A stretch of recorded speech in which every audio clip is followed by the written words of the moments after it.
થોડાક દિવસો પહેલાં મેં બોમ્બે માર્કેટમાંથી શોપિંગ કરી હતી, તો ત્યાંથી મેં શું લીધું ચાલો આપણે જોઈએ. તો એકદમ સોફ્ટ મટીરિયલની મેં સાડી લીધી હતી, જે પહેરવામાં બહુ જ કમ્ફર્ટેબલ છે. અને આ સાડી પણ એકદમ સોફ્ટ મટીરિયલની હતી અને પહેરવામાં બહુ જ કમ્ફર્ટેબલ હતી, પણ આનું પ્રિન્ટ બહુ મસ્ત હતું. તો આ બંને સાડી મારા સાસુ માટે હતી અને આ સાડી મેં મારા નણંદ માટે લીધી હતી. જોકે આમાં મને એક બીજો કલર પસંદ આવ્યો હતો, પણ મારા નણંદને આ કલર પસંદ આવ્યો હતો, તો બસ મેં એના માટે આ લઈ લીધી. અને આ બંને મેં ચણિયા ચોરી લીધી હતી, જેનું પ્રિન્ટ પણ એક જેવું હતું, જેનું વર્ક પણ એક જ સેમ હતું, બસ એના કલર ડિફરન્ટ હતા. બ્લાઉઝ પણ સેમ જ હતું અને બ્લાઉઝ પૂરેપૂરું વર્કવાળું આવેલું હતું. ને આ પૂરેપૂરી ચણિયાચોરી વર્કવાળી છે ને આનું મટીરિયલ જે છે અત્યારે ક્રીઝવાળા નીકળ્યા છે એ છે. અને આના દુપટ્ટા બેને સેમ જ હતા, બસ આના ચણિયાના જે કલર હતા એ અલગ હતા. અને દુપટ્ટો એકદમ બાંધણી વર્કમાં હતો અને એના પૂરો લેસ વર્કવાળો હતો.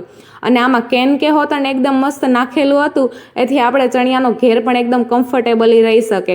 અને આ બધી શોપિંગ મેં એટલા માટે કરી છે કે થોડાક સમયમાં અમારા ફેમિલીમાં મેરેજ છે. Okay, by.